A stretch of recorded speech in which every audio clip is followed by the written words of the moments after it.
कभी आपने महसूस किया है कि जिंदगी कभी कभी ऐसे मोड़ पर लाकर खड़ा कर देती है जहां इंसान को अपने फैसले पर ही शक होने लगता है, और कई बार जो हमें सबसे बुरा लगता है वही हमारी जिंदगी में सबसे बड़ा वरदान बनता है। एक ऐसी ही रहस्यमयी कहानी है विधि के विधान की। तो दोस्तों, शुरू करते एक ज्ञानवर्धक कहानी। बहुत समय पहले की बात है।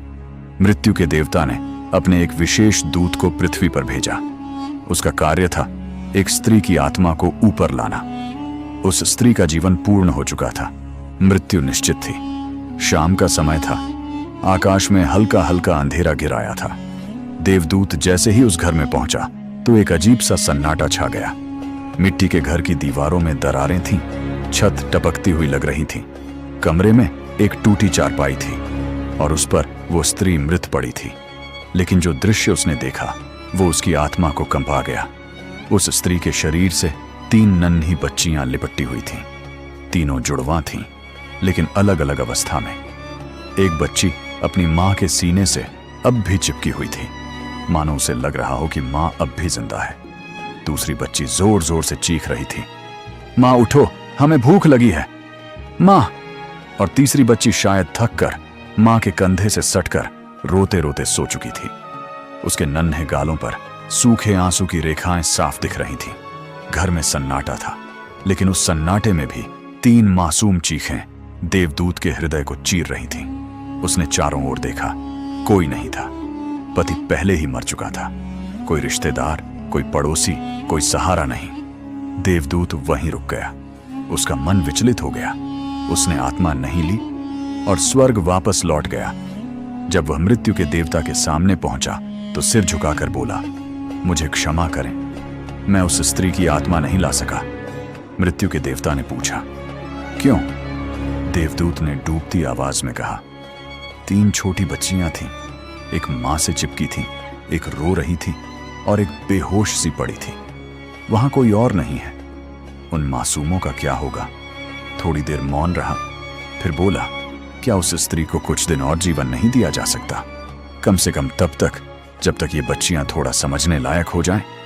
मृत्यु के देवता की आंखें ज्वालामुखी जैसी जल उठीं। उसने कहा, तो अब तू मृत्यु और जीवन के नियमों पर प्रश्न कर रहा है।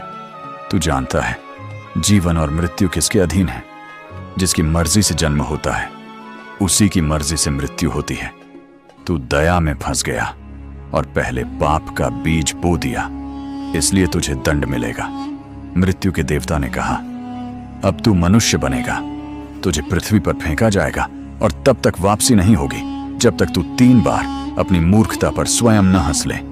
दूसरों की मूर्खता पर हंसना अहंकार है, पर अपनी मूर्खता पर हंसना यही आत्मज्ञान है। देवदूत ने सिर झुका दिया और अगली ही क्षण उसे ठंडी बर्फ से ढकी जमीन पर फेंक दिया गया। रूस का कड़ाके की ठंड वाला इलाका, चारों ओर बर्फ ही बर्फ, तीखी हवाएं चल रही थीं। देवदूत अब नंगा इंसान बन चुका था, कांपता, भूखा और बेबस। उसी वक्त एक चमार शहर जा रहा था अपने बच्चों के लिए कंबल और कपड़े लेने। रास्ते में उसने उस नंगे इंसान को देखा, सर्दी से कांपता, हड्डियों तक ठंड छड़ी हुई। उसके मन में करुणा जागी। उसने वो सारे पैसे उस अजनबी के लिए खर्च कर दिए, एक कंबल, कुछ कपड़े और थोड़ा भोजन। वो बोला, भाई चलो मेरे घर, शायद मेरी पत्नी गुस्सा हो जाए क्योंकि बच्चों के लिए कुछ नहीं ला पाया, पर चिंता मत करना, सब ठीक हो जाएगा। घर पहुंचते ही उसकी पत्नी का पारा चढ़ गया। बच्चों के लिए पैसे थे और तुम इसे उठा लाए? कौन है ये? वो गुस्से से चिल्लाई, हाथ में झाड़ू उठा लिया और तभी देवदूत पहली बार हंसा। चमार ने हैरानी से पूछा, भाई तुम हंस क्यों रहे हो? देवदूत बोला, समय आने पर बताऊंगा, पहली बार हंसा हूं। उसने सोचा, इस औरत को नहीं पता कि घर में कौन आया है, वो केवल ये देख रही है कि क्या खो गया, पर जो मिला है उसका मूल्य तो असीम है। कुछ ही दिनों में देवदूत ने चमार से जूते बनाना सीख लिया। उसके बनाए जूते इतने सुंदर और टिकाऊ थे कि लोगों में चर्चा होने लगी। धीरे धीरे इतने ऑर्डर आने लगे कि घर धन से भरने लगा। अब वही चमार जो गरीब था समृद्ध हो चुका था। एक दिन सम्राट के महल से एक सिपाही आया। उसने खास चमड़ा थमाया और कहा, ध्यान रहे, इससे जूते बनाने हैं, स्लीपर नहीं, क्योंकि हमारे देश में जब कोई मरता है तभी स्लीपर पहनाया जाता है। चमार ने देवदूत को हिदायत दी, भाई ये बड़ा काम है, कोई गड़बड़ी मत करना, अगर कुछ गलत हुआ तो जान से जाएंगे। पर जब जूते तैयार हुए तो देवदूत ने स्लीपर बना दिए थे। चमार आग बबूला हो गया, तू पागल हो गया है क्या? तुझे साफ कहा था स्लीपर नहीं बनाने, तू हमें मरवाएगा। वो लकड़ी लेकर मारने दौड़ा और तभी देवदूत दूसरी बार हंसा। उसी समय एक सिपाही दौड़ता हुआ आया, रुकिए, सम्राट की मृत्यु हो चुकी है, अब जूते नहीं स्लीपर ही चाहिए। चमार सन्न रह गया और देवदूत बस मुस्कुरा रहा था। चमार ने पूछा, अब क्यों हंसे? देवदूत बोला, दूसरी बार हंसा हूं क्योंकि तुम समझ नहीं पाए, भविष्य किसी को नहीं पता। हम सोचते हैं ये चाहिए वो चाहिए, पर नियति कुछ और ही लिख चुकी होती है। हम जूते बनाते हैं और जरूरत स्लीपर की होती है। समय बीता। एक दिन 3 सुंदर युवतियां दुकान पर आईं, अपने लिए शादी के जूते बनवाने। उनके साथ एक वृद्ध महिला थी। देवदूत ने जैसे ही उन युवतियों को देखा, उसका दिल धड़क उठा। वो पहचान गया, ये वही 3 बच्चियां थीं जिनके कारण उसने आत्मा लेने से मना किया था। उसने उस वृद्ध महिला से पूछा, ये तीनों कौन हैं? वो बोली, मेरी पड़ोसिन की बेटियां थीं। वो बहुत गरीब थीं, उसके पास दूध भी नहीं था न पैसे। तीनों को जन्म देते ही वो चल बसी। मेरी कोई संतान नहीं थी तो मैंने इन बच्चियों को पाल लिया। आज ये तीनों धन वैभव में पली बढ़ी और अब राज परिवार में इनकी शादी हो रही है। देवदूत तीसरी बार हंसा।